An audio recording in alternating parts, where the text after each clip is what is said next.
মানব ইতিহাসে এমন একটা সময় ছিল যখন গোটা পৃথিবী গভীর অন্ধকারে ডুবেছিল।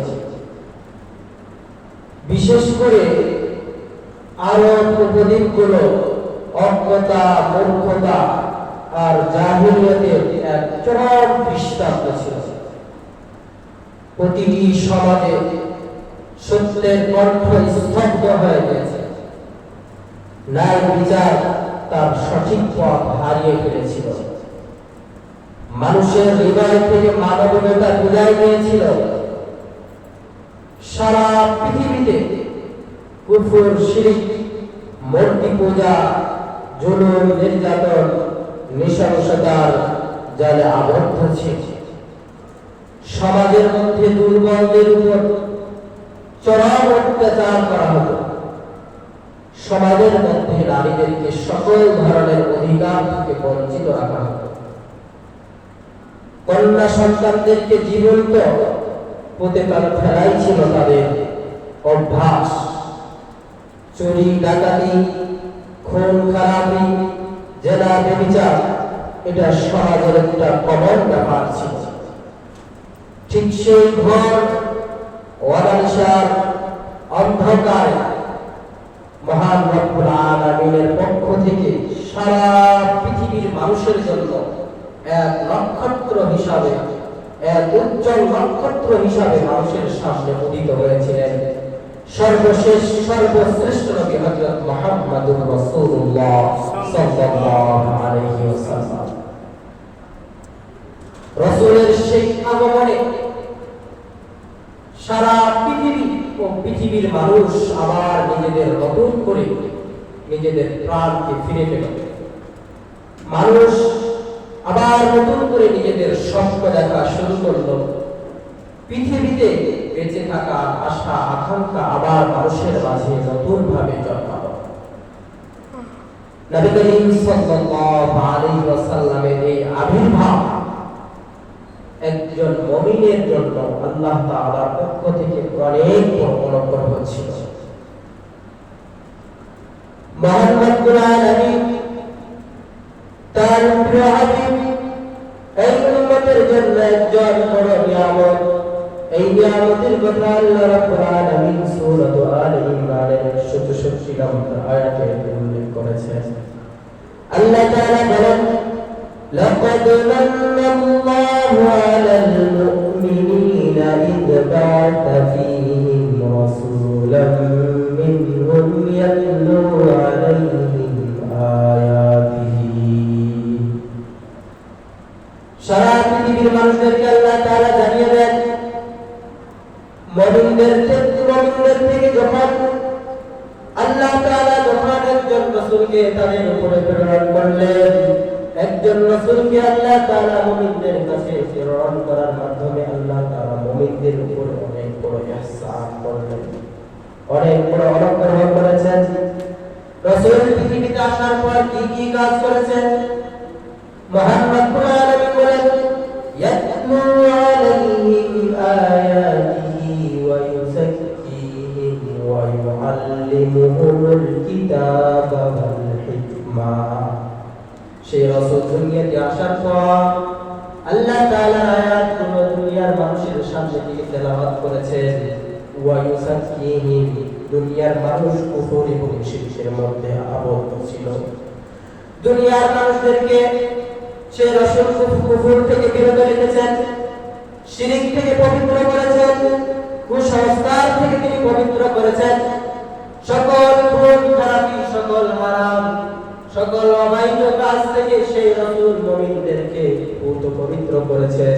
শুধু তাই নয়, মানুষ যারা জাহিলিয়াতের যারা আবদ্ধ ছিল, ওয়া ইউআল্লিমুহুমুল কিতাবা ওয়াল হিকমা, এই সকল মানুষদেরকে রাসূল এসে কিতাব এবং হিকমত শিক্ষা দিলেন, মানুষদেরকে আদর্শ শিক্ষা দিলেন, মানুষদের মাঝে সভ্যতা নিয়ে আসলেন। মুমিনদেরকে সেই আল্লাহ তাআলার দাওয়াত দিয়ে মানুষের কাছে পৌঁছে দিলেন।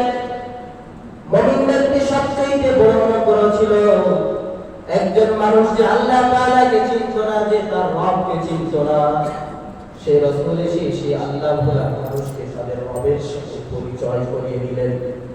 আল্লাহ তাআলা বলেন ওয়া ইন কানু লাফি দালালিন মুবিন। আর এই সকল মুমিনগুলো রাসূল তাদেরকে আল্লাহ তাআলা দিশা দেওয়ার পূর্বে তারাও পথভ্রষ্টতার মধ্যে ছিল। আমরা এই দিন পেলাম কার বদলে? কথা বলেন কার বদলে? রাসূলুল্লাহ সাল্লাল্লাহু আলাইহি ওয়াসাল্লাম। আল্লাহকে চিনতে শিখলো মানুষ তার প্রিয় হাবিব হযরত মুহাম্মদুর রাসূলুল্লাহ সাল্লাল্লাহু আলাইহি ওয়াসাল্লামের বদলে। আল্লাহ তাআলা বলেন রাসূল তো ছিল মুমিনদের জন্য এক নিয়ামত, কিন্তু শুধু এতটুকুই ক্ষান্ত নয়, প্রিয় হাবিব হযরত মুহাম্মদুর রাসূলুল্লাহ সাল্লাল্লাহু আলাইহি ওয়াসাল্লামকে মহান রব্বুল আলামিন সারা বিশ্বের জন্য রহমত স্বরূপ প্রেরণ করেছিলেন। আল্লাহ রব্বুল আলামিন সূরাতুল ফাতহার মধ্যে জানিয়ে দেন আলহামদুলিল্লাহি রাব্বিল আলামিন। আল্লাহ তাআলা বলেন সমস্ত প্রশংসা সেই রব্বের সেই আল্লাহ তাআলার জন্য, রব্বিল আলামিন যিনি হলেন সারা জগতের প্রতিপালক। রব্বিল আলামিন সারা জগৎ, পৃথিবীর মধ্যে যতগুলো জগৎ হতে পারে, ইনসানের জগৎ, মানুষের জগৎ, জিনের জগৎ, সৌরজগৎ, চন্দ্র জগৎ, পৃথিবী এবং পৃথিবীর বাইরে অনেকগুলো জগৎ আছে, আছে না নাই? পৃথিবী এবং পৃথিবীর বাইরে যতগুলো জগৎ আছে, এমনকি আখিরাতের জগৎ, জান্নাত এবং জাহান্নামের জগৎ, আল্লাহ রাব্বুল আলামিন বলেন এই সকল জগতের পালনকর্তা হলো আমি। এই সকল জগৎ আমি সৃষ্টি করেছি। রাসূলুল্লাহ সাল্লাল্লাহু আলাইহি ওয়াসাল্লামকে জানিয়ে দেন, ওগো আমার প্রিয় হাবিব, পৃথিবী এবং পৃথিবীর বাইরে আখিরাতের মধ্যে যতগুলো জগৎ সৃষ্টি করেছি এবং যতগুলো জগতের আমি রব, ওই প্রত্যেকটা জগতের জন্য আপনাকে আমি রহমত স্বরূপ প্রেরণ করলাম। জানিয়ে দিলেন ওয়া মা আরসালনাকা ইল্লা রাহমাতাল লিল আলামিন। আলামিন বিশ্ব জগতের মালিক হলো আল্লাহ, আর এই সারা বিশ্ব জগতের জন্য রহমত হলো তার প্রিয় হাবিব হযরত মুহাম্মদুর রাসূলুল্লাহ সাল্লাল্লাহু আলাইহি ওয়াসাল্লাম। রাসূলুল্লাহ সাল্লাল্লাহু আলাইহি ওয়াসাল্লাম এই সারা বিশ্বের জন্য রহমত ছিলেন। কখন থেকে তিনি রহমত হলেন? মুস্তাদরাক হাকিমের মধ্যে একটা হাদিস উল্লেখ আছে। মুস্তাদরাক হাকিমের 4228 নম্বর হাদিসের মধ্যে হাদিসটাকে অনেকে মওযু বলেছেন, মুস্তাদরাক হাকিম হাদিসটাকে সহিহ বলেছেন। আমাদের প্রিয় নবী হযরত মুহাম্মদুর রাসূলুল্লাহ সাল্লাল্লাহু আলাইহি ওয়াসাল্লামকে মহান রব্বুল আলামিন এই পৃথিবী সৃষ্টি করার আগে থেকে রহমত হিসাবে প্রেরণ করেছেন। এই পৃথিবী সৃষ্টির আগে থেকেই আল্লাহ তাআলা তাকে রহমত হিসাবে পাঠিয়েছেন। সেই হাদিসে হযরত ওমর ইবনে খাত্তাব রাদিয়াল্লাহু তাআলা আনহু বর্ণনা করেন, قال رسول الله صلى الله عليه وسلم لما أذنب آدم الذنب الذي أذنبه। রাসূলুল্লাহ সাল্লাল্লাহু আলাইহি ওয়াসাল্লাম বলেন, যখন আমাদের আদি পিতা আদম আলাইহিস সালাতু ওয়াস সালাম ওই অপরাধ, যে অপরাধটা তিনি জান্নাতের মধ্যে করেছিলেন, সেই অপরাধ করার কারণে আল্লাহ রাব্বুল আলামিন হযরত আদম আলাইহিস সালাতু ওয়াস সালামকে জান্নাত থেকে বের করে দিলেন। দুনিয়াতে আসার পর দীর্ঘ সময় হযরত আদম আলাইহিস সালাতু ওয়াস সালাম আল্লাহ তাআলার কাছে ক্ষমা চাইলেন, মাফ চাইলেন। ওই সময় রাসূলুল্লাহ সাল্লাল্লাহু আলাইহি ওয়াসাল্লাম বলেন, রাফারাসাহু ইলা আরশ। আদম আলাইহিস সালাতু ওয়াস সালামের সময় কান্না করতে করতে হঠাৎ করে আরশের দিকে তিনি তার মাথাটা উঁচু করলেন। فقال إني أسألك حق محمد إلا غفرت لي। রাসূলুল্লাহ সাল্লাল্লাহু আলাইহি ওয়াসাল্লাম বলেন, বাবা আদম আরশের দিকে মাথা উঁচু করে আল্লাহ তাআলাকে জানিয়ে দিলেন, ওগো কাবার মালিক, ওগো পৃথিবীর স্রষ্টা, আপনার কাছে আমি মুহাম্মাদের ওয়াসিলায় মুহাম্মাদের ওসিলায় আপনার কাছে আমি maaf চাই, আপনি আমাকে maaf করে দেন। আল্লাহ তাআলা মুসকে এসে বললেন فأوحى الله إليه وما محمد وما محمد আল্লাহ তাআলা আদম আলাইহিস সালাতু ওয়াস সালামের কাছে ওহী প্রেরণ করলেন। আদম মুহাম্মদকে কিভাবে চিনলা? فقال تبارك اسم ربك فقال تبارك اسمك আদম আলাইহিস সালাতু ওয়াস সালাম বললেন আপনার নাম বরকতময় হোক। লাম্মা খলাকতানি রাফাতু রাসি ইলা আরশিকা যখন আপনি আমাকে সৃষ্টি করলেন, আমার সৃষ্টির কাজ যখন শেষ হলো, তখন আমি আমার মাথাটাকে আপনার আরশের দিকে উঁচু করেছিলাম। যখন আমার সৃষ্টির পূর্ণতা পেল, ফাইদান ফীহি মাকতুবাতুন লা ইলাহা ইল্লাল্লাহু মুহাম্মাদুর রাসূলুল্লাহ, হঠাৎ করে আমি দেখি আপনার আরশের উপরে এই কালিমাটা লেখা ছিল লা ইলাহা ইল্লাল্লাহু মুহাম্মাদুর রাসূলুল্লাহ। এই কালিমা আপনার আরশের উপরে আমি লেখা দেখেছি। ফাআলিমতু আন্নাহু লাইসা আহাদুন আ'যামা ইন্নাকা কদরান, তিনি বললেন ওই সময় আমি বুঝে ফেলেছিলাম দুনিয়ার মধ্যে ওই ব্যক্তি যার নামের সাথে মিনিমান জাআলতা ইসমাহু মা ইসমিক, যার নামের সাথে আপনার নামকে লিপিবদ্ধ করেছেন, তার মতো পৃথিবীর মধ্যে শ্রেষ্ঠ কোনো ব্যক্তি থাকতে পারে না, তার নাম হলো মুহাম্মদ। فأوحى الله عز وجل আল্লাহ তাআলা আদম আলাইহিস সালাতু ওয়াস সালামকে জানিয়ে দিলেন ইয়া আদম ইন্নাহু আখিরুন নাবিয়্যিন, তিনি হলেন তোমার সন্তানদের থেকে সর্বশেষ নবী, তিনি হলেন মুহাম্মদ। ওই সময় থেকে আদম আলাইহিস সালাতু ওয়াস সালামের সৃষ্টির আগে থেকে আমার নবী আপনার নবী রহমত হিসাবে আল্লাহ তাআলার কাছে স্বীকৃতি পেয়েছেন সারা বিশ্ববাসী। আল্লাহ তাআলা সেই নবীকে দুনিয়ার মধ্যে প্রেরণ করতে চান। সাধারণ কোন পরিবার থেকে আল্লাহ তাআলা সেই নবীকে প্রেরণ করবেন না। নবীকে আল্লাহ তাআলা কোন পরিবার থেকে প্রেরণ করবেন? আন আয়েশা রাদিয়াল্লাহু তাআলা আনহা আন্নাহা ক্বালাত, হযরত আয়েশা সিদ্দিকা রাদিয়াল্লাহু তাআলা আনহা থেকে বর্ণিত عن رسول الله صلى الله عليه وسلم عن جبريل عليه الصلاة والسلام জিবরিল আলাইহিস সালাতু ওয়াস সালাম রাসূলুল্লাহ সাল্লাল্লাহু আলাইহি ওয়াসাল্লামের কাছে বর্ণনা করেন। জিবরিল আলাইহিস সালাতু ওয়াস সালাম বলেন قلبت مشارق الارض ومغاربها, আল্লাহ তাআলা আমাকে এমন এক সামর্থ্য দান করেছেন, এমন এক সক্ষমতা দান করেছেন, আল্লাহ তাআলার তৌফিকে পৃথিবীর পূর্ব থেকে পশ্চিম পর্যন্ত প্রত্যেকটা জায়গায় যাওয়ার আমার তৌফিক হয়েছে। পৃথিবীর পূর্ব থেকে পশ্চিম পর্যন্ত এমন কোনো জায়গা নাই যে জায়গায় আমার এই কদম পড়ে নাই।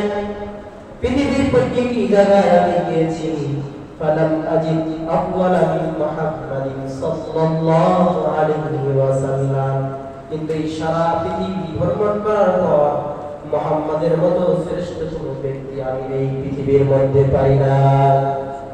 শুধু তাই নয়, বরং তিনি বলেন ফালাম আজিদ বাইতান আফদাল মিন বাইতি বনি হাশিম, পৃথিবীর মধ্যে এমন কোন বংশ আমি পাই নাই যে বংশ বনি হাশিম থেকে শ্রেষ্ঠ কোন বংশ। পৃথিবীর মধ্যে সর্বশ্রেষ্ঠ বংশ হচ্ছে বনি হাশিমের বংশ। রাসূলুল্লাহ সাল্লাল্লাহু আলাইহি ওয়াসাল্লামকে আল্লাহ তাআলা পৃথিবীর সর্বশ্রেষ্ঠ নবী, পৃথিবীর সর্বশেষ নবীকে আল্লাহ রাব্বুল আলামিন পৃথিবীর মধ্যে সর্বশ্রেষ্ঠ বংশ থেকে প্রেরণ করেছেন। রাসূলুল্লাহ সাল্লাল্লাহু আলাইহি ওয়াসাল্লাম আমিনার গর্ভে আসলেন। গর্ভে আসার পর কোন কোন রাওয়ায়াতে 2 মাস, কোন কোন রাওয়ায়াতে 3 মাস, 4 মাস, কোন কোন রাওয়ায়াতে 6 মাস পরে রাসূলুল্লাহ সাল্লাল্লাহু আলাইহি ওয়াসাল্লামের পিতা আব্দুল্লাহ ইন্তেকাল করেন। একজন মায়ের গর্ভে যখন সন্তান থাকে, একজন স্ত্রীর গর্ভে যখন সন্তান থেকে তার স্বামী মারা যায়, তার মতো অসহায় কোনো মহিলা পৃথিবীর মধ্যে আর থাকে না। রাসূলুল্লাহ সাল্লাল্লাহু আলাইহি ওয়াসাল্লামের মা হযরত আমিনা রাদিয়াল্লাহু তাআলা আনহা স্বামী মারা যাওয়ার পরে সবচেয়ে বড় অসহায় হয়ে গেলেন, নিঃস্ব হয়ে গেলেন। ওই সময় আরবের মধ্যে প্রথা ছিল, যদি কোনো স্বামী কোনো স্ত্রীর স্বামী মারা যায়, মারা যাওয়ার পর 1 বছর পর্যন্ত কোনো সুগন্ধি ব্যবহার করতে পারবে না। কিন্তু হযরত আমিনা মক্কার অলিতে গলিতে বিভিন্ন পর্যায়ে ঘরের বাইরে যেতে হয়। যখন তিনি ঘর থেকে বাইরে হয়, যখন তিনি বাইরে বিভিন্ন জায়গায় যায়, মক্কার মানুষেরা মুহাম্মদ সাল্লাল্লাহু আলাইহি ওয়াসাল্লামের মা আমিনার শরীর থেকে এমন একটা ঘ্রাণ পায়, দুনিয়ার মধ্যে এমন সুগন্ধি তারা কখনো দেখে নাই। মেশকামের ঘ্রাণ পাওয়া যায়, যেদিকে যাই সেদিক দিয়ে সুগন্ধি ছড়িয়ে যায়। বনু হাশিম ওই সময় মক্কার মধ্যে ছিল সবচেয়ে সম্ভ্রান্ত বংশ। বনু হাশিমের নেতা আব্দুল মুত্তালিব রাসূলুল্লাহ সাল্লাল্লাহু আলাইহি ওয়াসাল্লামের দাদা। মক্কার মহিলারা, মক্কার বিভিন্ন মানুষের মধ্যে কানাঘোষা শুরু হয়ে যায়, মক্কার মধ্যে সবচেয়ে সম্ভ্রান্ত পরিবার আব্দুল মুত্তালিবের সন্তান আব্দুল্লাহ ইন্তেকাল করেছে। কিন্তু আব্দুল্লাহর স্ত্রী আমিনা তার স্বামী মারা যাওয়ার পর সে সুগন্ধি ব্যবহার করছে। এটা তো আমরা মেনে নিতে পারি না। এইভাবে আলোচনা হতে হবে, এক পর্যায়ে আব্দুল মুত্তালিবের কানে কথা চলে গেল। আব্দুল মুত্তালিব মক্কার মধ্যে সবচেয়ে সম্ভ্রান্ত পরিবার, সম্ভ্রান্ত বংশের লোক। আপনার পুত্র বনু আব্দুল্লাহর স্ত্রী আব্দুল্লাহ মারা যাওয়ার পরেও সুগন্ধি ব্যবহার করছে, এটা তো আপনাদের শানে যায় না। আব্দুল মুত্তালিব বড় চিন্তিত হয়ে গেলেন। আমিনাকে বড্ড ভালোবাসতেন, কিন্তু বংশের মান মর্যাদা তিন হয়ে যাচ্ছে, এটা মেনে নেওয়া যায় না।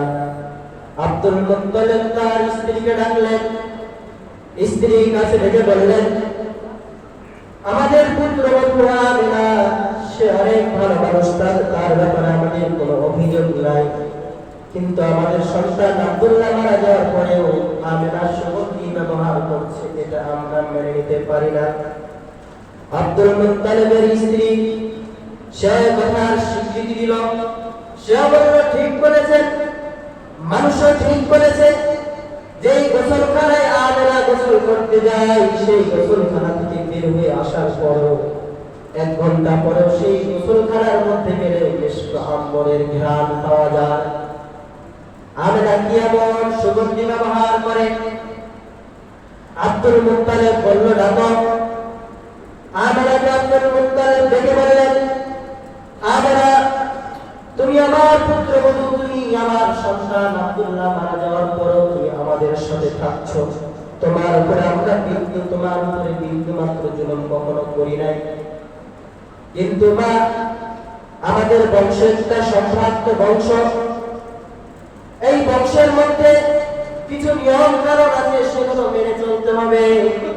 তোমার স্বামী আব্দুল্লাহ অনেক আগে মারা গিয়েছে, কিন্তু তুমি এমন কি সুগন্ধি ব্যবহার করো, যেই সুগন্ধির ঘ্রাণ থেকে সবাই আমার কাছে এসে অভিযোগ দাঁড় করায়, সবাই এসে আমাকে অভিযোগ দেয় তোমার ব্যাপারে, তোমার সম্পর্কে এমন আমি কোনো কথা এর পূর্বে আর শুনতে চাই না। রাসূলুল্লাহ সাল্লাল্লাহু আলাইহি ওয়াসাল্লামের মা আমিনা স্বামী নাই, নিঃস্ব, 2 চোখের পানি ঝরায়, কান্না করে আর বলে, বাবা, আল্লাহর কসম, আল্লাহর কসম, আপনাদের পুত্রবধূ আব্দুল্লাহর স্ত্রী আব্দুল্লাহ মারা যাওয়ার পরে কোন সুগন্ধি শরীরের মধ্যে ব্যবহার করে না।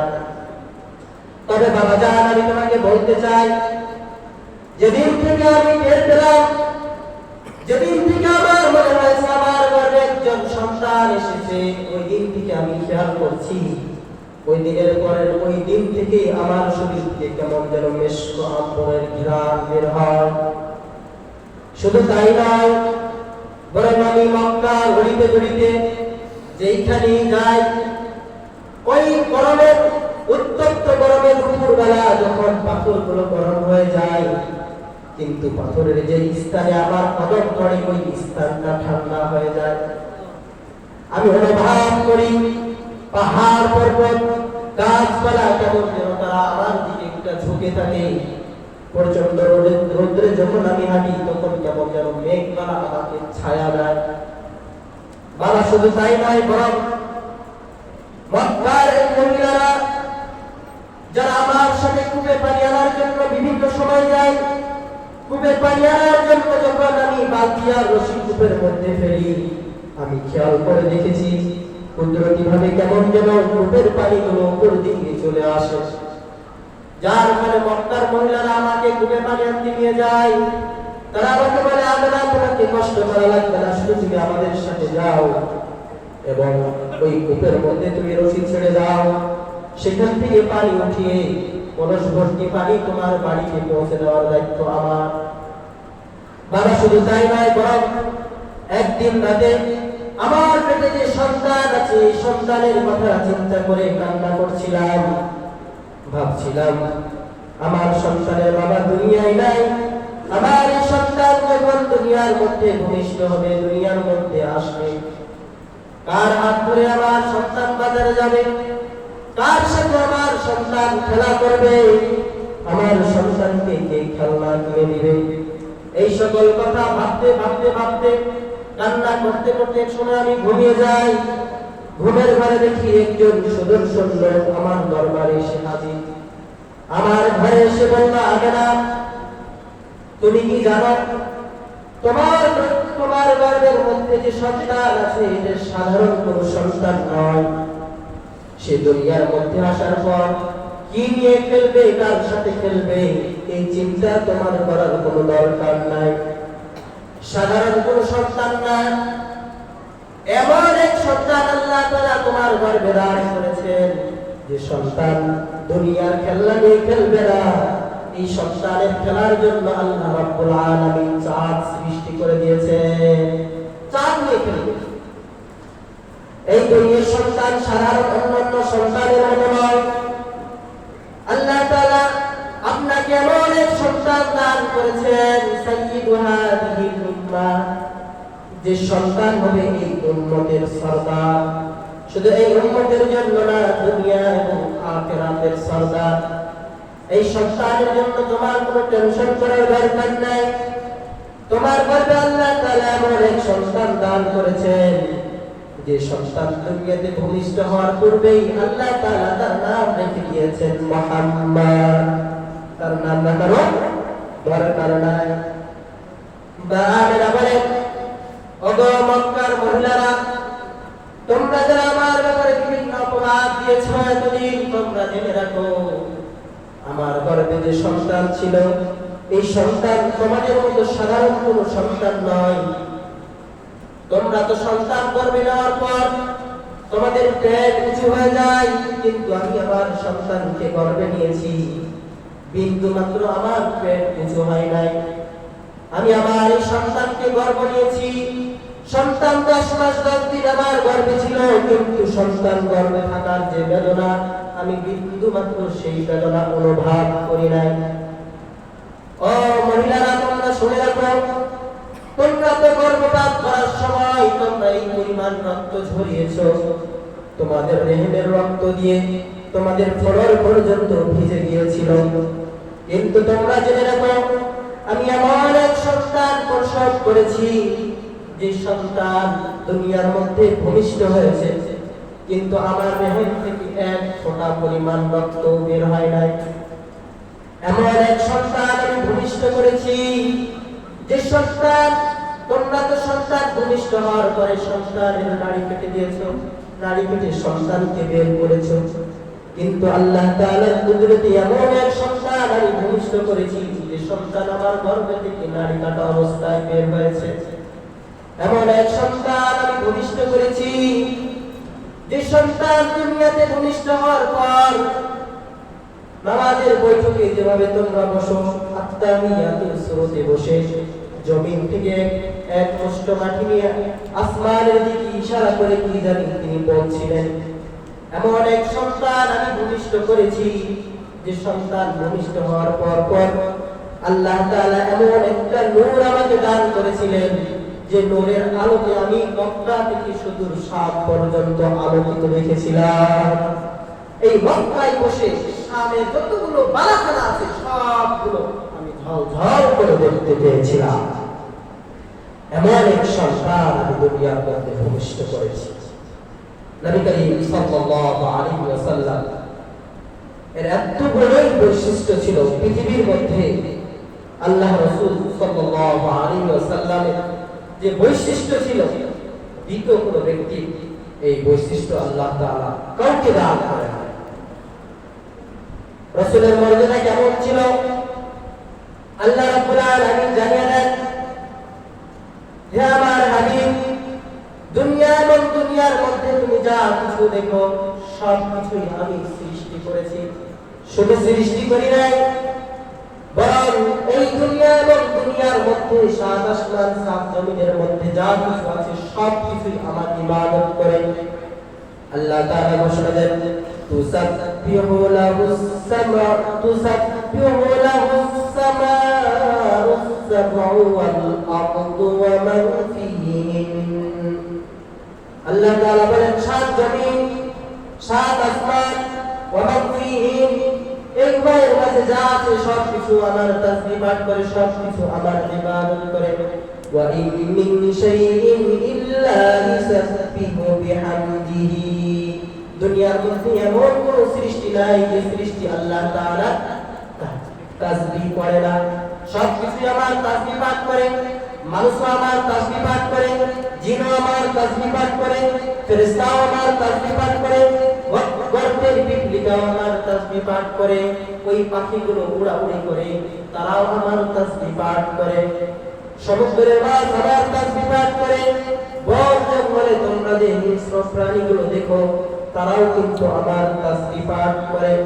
দুনিয়ার মধ্যে যতগুলো জীব আছে, আসমান জমিন পাহাড় পর্বত সবকিছু আমার তাসবিহ পাঠ করেন। এমন রব হলাম আমি। কিন্তু আমি এমন রব যে রব দুনিয়ার কোন ব্যক্তির জন্য, দুনিয়ার কোন সৃষ্টি জীবের জন্য কখনো তাসবিহ পাঠ করি না। এটা আমার রবের সাধনা। কিন্তু ওগো মুহাম্মদ, আপনি জেনে রাখেন যে রব আসমান জমিন পাহাড় পর্বত সবকিছু সৃষ্টি করেছেন, যে রবের জন্য সবকিছু তাসবিহ পাঠ করে, সে রব আমি আপনি মুহাম্মাদের জন্য দরুদ পাঠ করি। এই হলো আল্লাহ তাআলা জানিয়ে দেন, ইন্নাল্লাহা ওয়া মালাইকাতাহু ইউসাল্লুনা আলান নবী। আল্লাহ তাআলা শুধু আমি না, ইন্নাল্লাহা ওয়া মালাইকাতাহু, আল্লাহ এবং আল্লাহ তাআলা যত ফেরেশতা আছে সবাই রাসূলের জন্য দরুদ পাঠ করে। রাসূলুল্লাহ সাল্লাল্লাহু আলাইহি ওয়াসাল্লাম এইভাবে মর্যাদা লাভ করে আল্লাহ তাআলা এই পৃথিবীর মধ্যে প্রেরণ করেছেন। কিন্তু বড় দুঃখ আর পরিতাপের বিষয় হলো আমাদের দেশে কিছু নাস্তিক আর মুরতাদ আছে যারা প্রায় সময় আমার প্রিয় নবী হযরত মুহাম্মদুর রাসূলুল্লাহ আল্লাহ তাআলা সবচেয়ে বড় সম্মান করে প্রেরণ করেছেন সেই রাসূলের বিরুদ্ধে কটূক্তি করে। এমন নাস্তিক মুরতাদ আমাদের বাংলাদেশে আছে না নাই? এর চাইতে বড় আফসোসের বিষয় হচ্ছে আমরা বিভিন্ন সময় দেখেছি বিভিন্ন অমুসলিম কান্ট্রিতে রাসূলুল্লাহ সাল্লাল্লাহু আলাইহি ওয়াসাল্লামকে অবমাননা করার কারণে, ইসলামকে অবমাননা করার কারণে বিভিন্ন রাষ্ট্রে দেখেছি আমরা অমুসলিম রাষ্ট্রে অবমাননাকারীকে শাস্তি দিতে আমরা দেখেছি। কিন্তু আমরা এমন এক দেশে বাস করি যে দেশে 90% মুসলমান দাবি করা হয়। এদেশের মধ্যে এই 90% মুসলমান এই দেশে যখন আমার নবীকে নিয়ে কোন নাস্তিক আর মুরতাদ কটূক্তি করে, তখন এই দেশের প্রশাসন ওই নাস্তিক আর মুরতাদকে নিরাপত্তা দেয়। কথা বলেন ঠিক কিনা? যে নবীর উপরে স্বয়ং মহান রব্বুল আলামিন দরুদ পাঠ করে, যে নবীকে স্বয়ং মহান রব্বুল আলামিন মর্যাদা আর শ্রেষ্ঠত্ব দিয়েছেন, সেই নবীকে গালি দিলে তার কি শাস্তি হবে রাসূলুল্লাহ সাল্লাল্লাহু আলাইহি ওয়াসাল্লাম আমাদেরকে সুস্পষ্টভাবে জানিয়ে দিয়েছেন। মান সাব্বা নাবিয়্যান ফাকতুলু, যে তোমাদের নবীকে গালি দিল, যে তোমাদের নবীর চরিত্রে আঘাত করলো, যে তোমাদের নবীকে কটূক্তি করলো, তোমরা তাকে হত্যা করে দাও।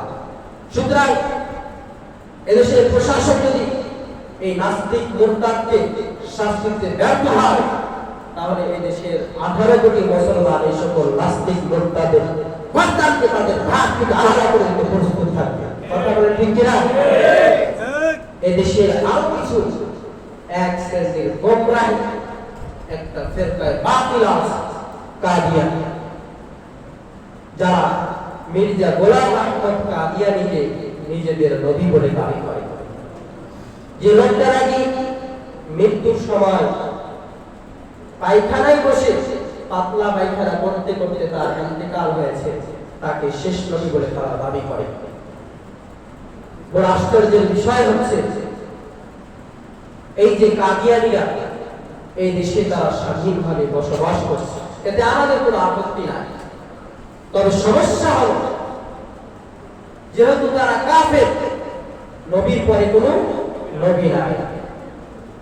এখন যদি কেউ রাসূলুল্লাহ সাল্লাল্লাহু আলাইহি ওয়াসাল্লামের পরে আবার নিজেরা নবী দাবি করতে চায়, তাহলে সে কি মুসলমান হতে পারে? কথা বলেন, মুসলমান হতে পারে? কাদিয়ানী কাফের। কাদিয়ানী কি? কাফের। বলেন কাফের, কাফের। কাদিয়ানী কাফের, কাফের। নবীর পরে নবী নাই, সংসদে আইন চায়, সংসদে এটা বাস্তবায়ন করতে হবে যে নবীর পরে কোনো নবী নাই। এটা সংসদে বাস্তবায়ন করতে হবে। কেন বাস্তবায়ন করতে হবে? সংসদ থেকে এটা স্বীকৃতি দিতে হবে যে কাদিয়ানী কাফের। এই স্বীকৃতি যতক্ষণ পর্যন্ত না আসবে, ততদিন পর্যন্ত এদেশের মানুষ নিজেদের ঈমান নিয়ে নিরাপদ থাকতে পারবে না। কারণ কাদিয়ানীরা তো নিজেদেরকে মুসলমান দাবি করে কিনা? এই যারা কাফের, কাফের হওয়া সত্ত্বেও যখন নিজেদেরকে মুসলমান দাবি করে, তখন তাদের মুসলমানদের সাথে তাদের বিভিন্ন লেনদেন আছে না নাই? মুসলমানরা নিজেদের সন্তান, নিজেদের ছেলে, নিজেদের মেয়েদেরকে তাদের সাথে বিবাহ দেয় কি দেয় না? তাদের নিজেদের সন্তানদেরকে বিবাহ দিয়ে মুসলমানরা আজ নিজেদের ঈমান হারা হচ্ছে। মুসলমানদের ঈমানকে রক্ষা করার জন্য কাদিয়ানীদেরকে রাষ্ট্রীয়ভাবে কাফের ঘোষণা দিতে হবে। রাষ্ট্র যদি ব্যর্থ হয়, এই কাদিয়ানীদেরকে কাফের ঘোষণা দেওয়ার জন্য পাকিস্তানে 10 লক্ষ মানুষ শাহাদত বরণ করেছিলেন, নিজেদের বুকের তাজা রক্ত ঢেলে দিয়েছিলেন শুধু কাদিয়ানীদেরকে কাফের ঘোষণা দেওয়ার জন্য।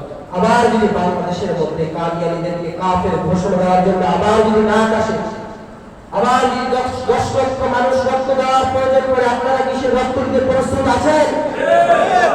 আল্লাহ রাব্বুল আলামিন আপনাদেরকে তৌফিক দান করুন। রাসূলুল্লাহ সাল্লাল্লাহু আলাইহি ওয়াসাল্লামের মর্যাদাকে রক্ষা করার জন্য একজন মুসলমান যা করা দরকার সেটাই করে দেখিয়ে দিবে ইনশাআল্লাহ। প্রিয় উপস্থিতি, আমার প্রিয় নবী হযরত মুহাম্মদুর রাসূলুল্লাহ সাল্লাল্লাহু আলাইহি ওয়াসাল্লামের পৃথিবীর মধ্যে আবির্ভাব কত তারিখে আবির্ভাব ঘটেছে?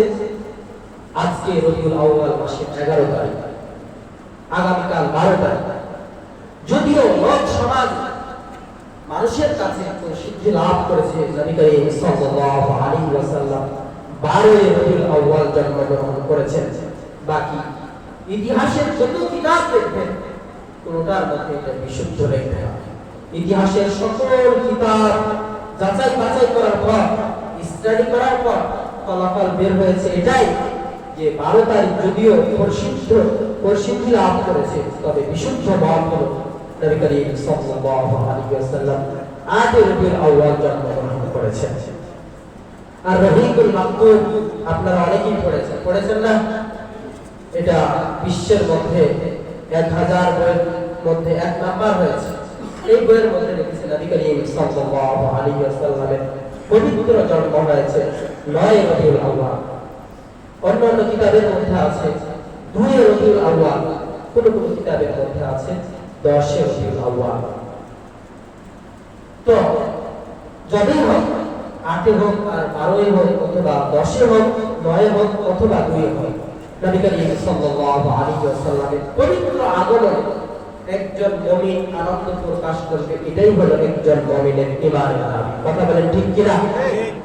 তবে রাসূলের জন্মকে উপলক্ষ করে আনন্দ প্রকাশ করা, এটাও হতে হবে রাসূলুল্লাহ সাল্লাল্লাহু আলাইহি ওয়াসাল্লামের আদর্শ। রাসূলুল্লাহ সাল্লাল্লাহু আলাইহি ওয়াসাল্লামের জন্মে আনন্দ প্রকাশ করলেই আমি একজন পরিপূর্ণ ঈমানদার হয়ে গেলাম, আমি একজন জান্নাতি হয়ে গেলাম, বিষয়টা কিন্তু এমন নয়। রাসূলুল্লাহ সাল্লাল্লাহু আলাইহি ওয়াসাল্লামের জন্মে সর্বপ্রথম খুশি হয়েছিলেন, আনন্দ প্রকাশ করেছিলেন আবু লাহাব। রাসূলের জন্মতে আনন্দ প্রকাশ করে তার বাদী সুয়াইব সে আযাদ করে দিয়েছিল। কিন্তু রাসূলের আদর্শ অনুযায়ী রাসূলের জন্মে খুশি না হওয়ার কারণে আবু লাহাব জাহান্নামী হয়েছে। কথা বলেন ঠিক কিনা? আজকেও যদি আমরা রাসূলের আদর্শকে গ্রহণ না করে, বিজাতিদের আদর্শকে গ্রহণ করে রাসূলের এই যে মিলাদুন নবী পালন করি, আমাদের হাসর নাসর সেই আবু লাহাব উতবা সাইবাদের সাথে হবে। প্রিয় উপস্থিতি, আমাদেরকে রাসূলের জন্মের আদর্শ, রাসূলের জন্মের আনন্দ, এটা পালন করতে হবে রাসূলুল্লাহ সাল্লাল্লাহু আলাইহি ওয়াসাল্লামের আদর্শ এবং সাহাবায়ে কেরামের আদর্শ। আমরা সাহাবীদের আদর্শ এবং রাসূলের আদর্শে আমরা দেখতে পাই রাসূলুল্লাহ সাল্লাল্লাহু আলাইহি ওয়াসাল্লাম তার জন্মকে উপলক্ষ করে কি করেছিলেন? খুশি উদযাপন করেছিলেন, জশ্নে জুলুস করেছিলেন, সাহাবায়ে কেরাম কি ঈদ মিছিল করেছিলেন? তাহলে আমরা যে করছি, কি জন্য আমরা করছি, কিভাবে করছি? রাসূল যেভাবে করেছিলেন সেভাবে করি না, সেটাই তো আদর্শ, সেটাই তো সুন্নাত, সেটাই তো মডেল। কিন্তু আজ আমরা রাসূলুল্লাহ সাল্লাল্লাহু আলাইহি ওয়াসাল্লামের আদর্শ থেকে অনেক দূরে চলে গেছি। নবী করিম সাল্লাল্লাহু আলাইহি ওয়াসাল্লাম প্রতি সোমবার এবং বৃহস্পতিবার রোজা রাখেন। এই রোজা সম্পর্কে জিজ্ঞাসা করা হলে রাসূল সাল্লাল্লাহু আলাইহি ওয়াসাল্লাম অনেকগুলো কারণ বলেছিলেন। তার মধ্যে এটাও বলেছিলেন, এই দিন আমি রোজা রাখি কারণ সোমবারে আমার জন্ম হয়েছিল, সোমবারে আমার জন্ম হয়েছিল। রাসূলের জন্মতে যদি আমরা খুশি হয়ে রাসূলের আদর্শ অনুযায়ী আনন্দ করতে চাই, তাহলে আমাদের কি করতে হবে? রাসূলের জন্মে রোজা রাখতে হবে, এটাই আমাদের জন্য আদর্শ। আল্লাহ রাব্বুল আলামিন আমাদেরকে দিলেন সঠিক বুঝ দান করুন। রাসূলুল্লাহ সাল্লাল্লাহু আলাইহি ওয়াসাল্লামের পরবর্তী জীবনী নিয়ে আমরা আগামী জুমাগুলোয় আলোচনা করব। আল্লাহ তাআলা আমাদেরকে রাসূলের পূর্ণ আদর্শের অনুসারী হওয়ার তৌফিক দান করুন। ওয়া আখিরু দাওয়ানা আলহামদুলিল্লাহি রাব্বিল আলামিন।